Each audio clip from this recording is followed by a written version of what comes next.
वेगवेगळ्या संघटनेच्या माध्यमातून आता पुढे सरसावलेले आहेत आणि म्हणून आपल्या विचारांचं एकीकरण व्हावं. आपण कुठेही काम करतो, कुठल्या संघटनेत काम करतो, आपण तिथेच काम करावं, पण विचारांचं एकीकरण होणं यासाठी गरजेचं आहे की या 75 वर्षाच्या काळामध्ये काही गोष्टी समजून घेणं गरजेचं आहे. आणि त्या गोष्टी अशा आहेत की असं म्हटलं जातं की राजकारण, कारण मलाही सांगितलं राजकारण हे काही आपलं काम नाही, कारण मी तेच ऐकत आलेली आहे. कधी विचार केला तर नाही ते आपलं काम नाही आणि महिलांनी तर राजकारणाचं आलंच नाही. पण मग मी जेव्हा विचार करते 70 वर्षाच्या या सगळ्या स्वातंत्र्याचा आणि महाराष्ट्र राज्याचा विचार करते की मी या राजकारणात मी ज्यांना आतापर्यंत माझा एक वोट एक अधिकार दिलेला आहे, त्यांनी माझ्या 340व्या कलमाचा असेल, माझ्या जातनीय जनगणनेचा असेल, का विचार केला नाही. ठीक आहे, माझ्या 2 पिढ्या ह्या निरक्षर असतील, कमी शिकलेल्या असतील, पण राजकारणात आलेले जे काही प्रस्थापित पक्ष आहेत, जे प्रस्थापित पक्ष आतापर्यंत आम्ही तुमच्या आहोत आणि त्यात असलेली आपली माणसं ही आम्हाला सतत सांगत आलेली आहे की हे तुमच्यासाठी आहे, सगळं तुमच्यासाठी आहे. आणि मग ही सतत त्यामध्ये असलेली मेरिटची माणसं म्हणू आपण. समजा ते म्हणतात की तुम्हाला समजत नाही, आम्हाला सगळं काही समजते. ही जर मेरिटची माणसं त्या पक्षात असतील तर या मेरिटच्या माणसाला आतापर्यंत का समजलं नाही की ओबीसीचे काही प्रश्न आहेत. ते महामानव डॉक्टर बाबासाहेब आंबेडकरांनी 340वा कलम घटनेमध्ये सांगितलं. जसाही देश आपला स्वतंत्र झाला आणि झाल्यानंतर आपला घात जिथे झाला असेल, बोललं पाहिजे काही गोष्टी.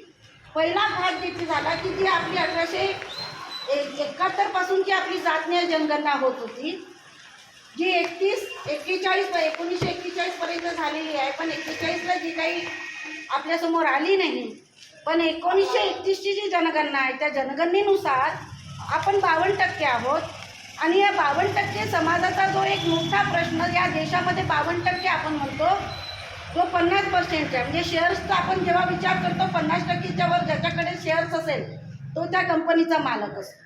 आणि या देशामध्ये आम्ही आता 50% काय 65%च्या वर जर जातनीय जनगणना आमची झाली तर तो या देशाचा मालक आम्ही होऊ शकतो. मग तो ओबीसीतला असेल, मायक्रो ओबीसी असेल, हा प्रत्येक माणूस या देशाचा मालक होऊ शकत असताना फक्त काही माणसं आमच्या समाजातील त्यांनी उचलली आणि तो फक्त त्यांच्यातला तो एक माणूस म्हणून समाज म्हणून त्यांनी वापरला. आणि आमच्या समाजाची जी काही प्रश्न होती ती प्रश्न त्यांनी जशीच्या तशी का ठेवली. म्हणजे जसंही भारताला स्वातंत्र्य मिळाल्यानंतर आपला पहिला घात झाला की या येणाऱ्या पहिल्या गव्हर्नमेंटनी, नेहरू गव्हर्नमेंटनी आमची जातनीय जनगणना करण्याचं काम नाकारलं. ओबीसीची, एसटीची होईल, एससीची होईल, पण ओबीसीची होणार नाही. हे कशासाठी त्यांनी षडयंत्र केलं. त्यानंतरचा काका कालेलकर आयोग 53 आणि 56चा काळ जर आपण पाहिला तर तो काका कालेलकर आयोग बाबासाहेब यांनी त्या ओबीसीच्या प्रश्नासाठी राजीनामा दिला. आणि राजीनामा दिल्यानंतर एक माणूस, आता ती आपली माणसं राजीनामा द्यायलाही तयार होत नाही, आपल्या 7 पिढ्यासाठी करून ठेवतात सगळं काही.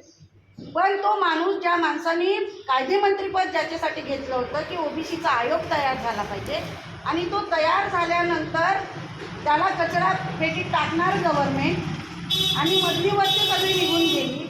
त्यानंतर येणारा संघर्ष ओबीसीचा, मग ते लालू प्रसाद असतील, मुलायमसिंग यादव असतील, मान्यवर काशीरामजी असतील, शरद यादव असतील, यांचा जो संघर्ष आणि 78ला आलेला मंडल आयोग, हा आपण थोडा विचार केला पाहिजे की इतकी वर्षे का ही माणसं घेतात. मग जर काका कालेलकर आयोग जसाचा तसा तयार होता तर मग यांनी का लागू केला नाही. परत यांनी आमची परीक्षा घेतली आणि मंडल आयोग आमच्यासमोर आणला. 2 वर्षे ते मंडल आयोग तयार झाला आणि परत मंडल आयोग यांनी आमचा लागू तर केलाच नाही, सरकारं पाडली. म्हणजे जी आपण म्हणतो की आपली माणसं त्यात आहेत आणि ही सरकार आमची आहेत, ही माणसं ओबीसीचा जेव्हा जेव्हा प्रश्न येतो तेव्हा तेव्हा ही माणसं सरकारं बनवतात आणि ओबीसीचा प्रश्न आला की सरकारं पाडतात.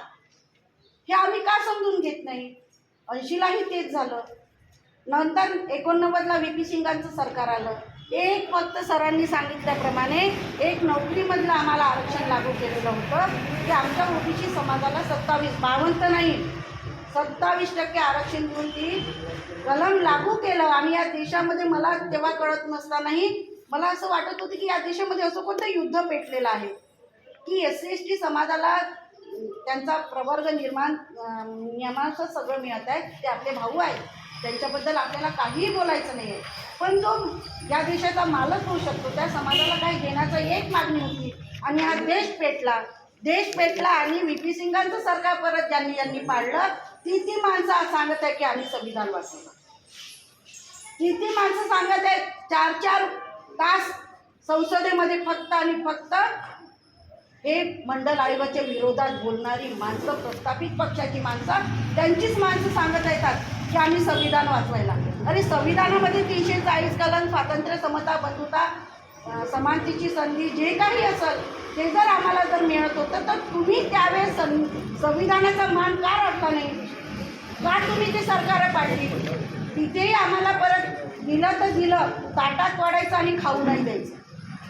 म्हणजे तिथे आम्हाला क्रिमिलियर लावलं.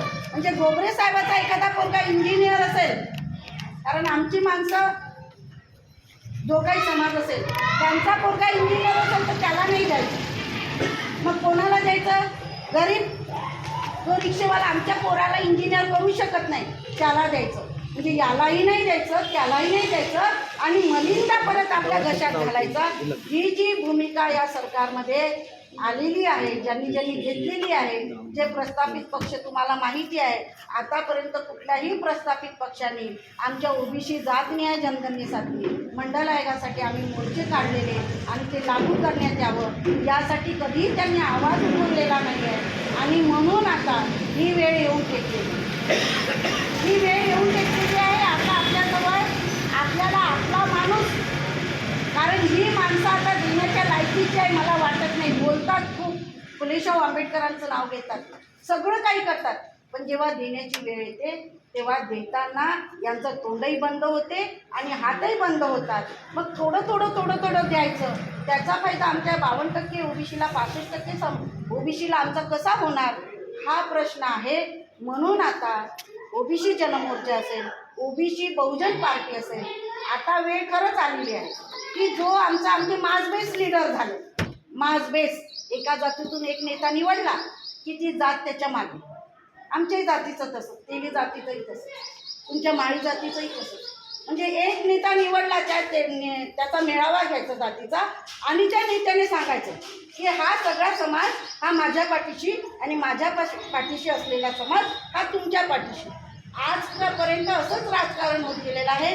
म्हणून जी काही आपण निवडक माणसं आता विचारावर पुढे जाण्यासाठी निघालेलो आहोत, आता ही मासबेस लीडर त्यांच्या जवळ राहू द्या. आपल्याला त्यांची गरज नाही. आता आपल्याला त्यांची गरज नाही.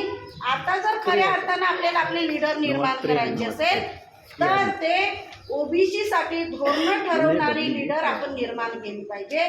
जो OBC की बात करेगा वही देश पे राज करेगा, असे मान्यवर कांशीरामजी म्हणायचे. आणि म्हणून OBC की बात करेगा वही देश पे राज करेगा, OBC की बात करो वरना कुस्ती खाली करो, या घोषणा ज्यावेळेस संसदेमध्ये दिल्लीत मोठ्या प्रमाणावर निर्माण झाल्या त्यावेळेस एक लागू केलं. म्हणून आता वेळ आलेली आहे की आमच्या भगिनींनी आणि भावांनी, मायक्रो OBC असेल, OBC असेल, कुठल्याही OBC प्रवर्गातील माझ्या जाती असतील, त्यांनी आता हे राजकारण ओळखण्याची खऱ्या अर्थाने गरज आहे. आणि आपले नेते जर निवडायचे असेल, नेते म्हणत आहे मी, आपले कोण नेते आहे त्यांच्याकडे आपल्याला काही देणं घेणं नाही त्यांचं, कारण ते आपले होऊ शकत नाही. आम्ही जेव्हा त्यांच्याकडे OBCच्या स्कॉलरशिपचा मुद्दा घेऊन गेलो तेव्हा त्यांनी आम्हाला नाकारलं. दिलं तर दिलं, अर्धीच दिली. काय SC/ST प्रमाणे आम्हाला पूर्ण स्कॉलरशिप देऊ शकत नव्हते.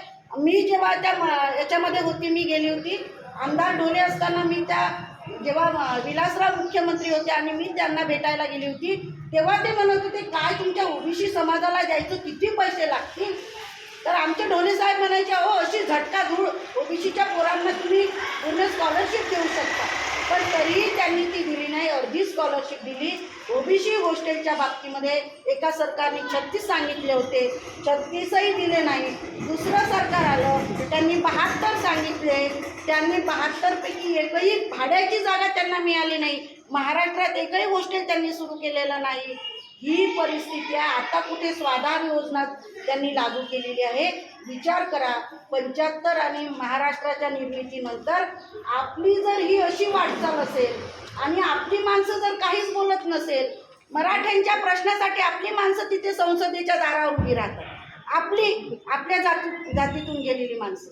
मग यांच्यामध्ये काय ताकद नाही का की आपल्या प्रश्नासाठी, आपल्या ओबीसीच्या प्रश्नासाठी, आपल्या मुलांच्या प्रश्नासाठी, आपल्या बेरोजगार मुलांच्या प्रश्नासाठी ही माणसं जशी मराठ्यांची तुटून पडतात तशी ओबीसीची माणसं का तुटून पडत नाही? म्हणून आता त्या लिडरकडे आपल्याला पाहायचं नाही आहे. आता ओबीसीच्या मुलांसाठी, ओबीसीच्या युवकांसाठी, ओबीसीच्या जातनिहाय जनगणनेसाठी, ओबीसीच्या अनेक जे काही प्रश्न आहेत, अनेक प्रश्नासाठी जी काही माणसं आता पुढे येतील ती आता तुम्हाला वाटेल की अरे रे याचे जाऊन काही फायदा नाही, आपण किल्लर राहणार आहोत, जमिनीत गाडणार आहे, आपल्याला ते चित्र नाही उपभोगता येणार. पण पुढच्या 5-10 वर्षामध्ये चांगलं चित्र आपण निर्माण करू शकतो, जे आपल्याला फुले शाहू आंबेडकरांनी आपल्याला दाखवलेलं आहे. त्यांनी अख्खं आयुष्य त्यांच्यासाठी दिलं, आपल्यासाठी ही सगळी शेती तयार करून ठेवलेली आहे. आता नांगरण्याचं आणि बी पेरण्याचं काम फक्त आपल्याला करायचं आहे. ते नांगरून आता बी आपल्याला पेरायचं आहे. त्याची फळं कधी आपली येणारी पिढी चाखल, परंतु ते काम आपल्याला करायचं आहे. शिक्षणाचं बाजारीकरण असेल, मुलांचं बेरोजगारीचं असेल, आरक्षण तर त्यांनी संपवण्याचा घाट घातलेला आहे, नोकऱ्यात त्यांनी कंत्राटीकरण आणलेलं आहे. म्हणून आपली भूमिका प्रायव्हेटमध्ये आरक्षण देण्याची असली पाहिजे. अनेक असे प्रश्न आहेत, ती माणसं कधी घेत नाही, ऐरणीवर आपले प्रश्न आणत नाहीत. त्यांचीच भांडणं पाहिजे का? इकडे शिंदे एक बोलला की उद्धव साहेब एक बोलतात, इकडे शरद पवार एक साहेब बोलले की तिकडे अजित पवार एक साहेब बोलतात. यांची भांडणं पाहण्यासाठी आम्ही आलो आहोत का? ही भांडणं आता आपण पाहायची नाही, त्यांचं राजकारण त्यांना करू द्या. परंतु ओबीसीचा राजकीय अजेंडा जो काही चांगला असेल तो घेऊन आपण पुढे जाऊया आणि ओबीसींचे प्रश्न सोबत SC ST बांधव आपले राहणारच आहे, त्यांना सोबत घेऊन आपण आपल्या प्रश्नाची वाटचाल करण्यासाठी ओबीसी बहुजन पार्टी, तुम्ही म्हणाल की ताई पार्टीत यायचं, अरे जिथे असाल तिथे काम करा, परंतु आता आपल्या जिल्ह्यापाल्यांसाठी, आपल्या मुलांसाठी आपल्याला विचार करणं गरजेचं आहे. आणि आज जो विचार आपण केला नाही तर भविष्यात यांचीच सरकार येतील. आम्हाला संविधानाचं सांगितलं, शंकर उभा केला, आम्हाला नाही पटणार ते. म्हणजे एकीकडे संविधान आणि जो माणूस बोलत होता ते संविधान डोक्याला लावतात. म्हणजे ही फसवी माणसं, फसव्या योजना आपण आता समजून घ्यायला पाहिजे. आणि आता पुढे कसं जायचं तो फुले शाहू आंबेडकरांचा विचार घेऊन आपण पुढे जाऊया. एवढंच मी बोलते आणि थांबते. जय विज्ञान, जय संविधान, जय ओबीसी.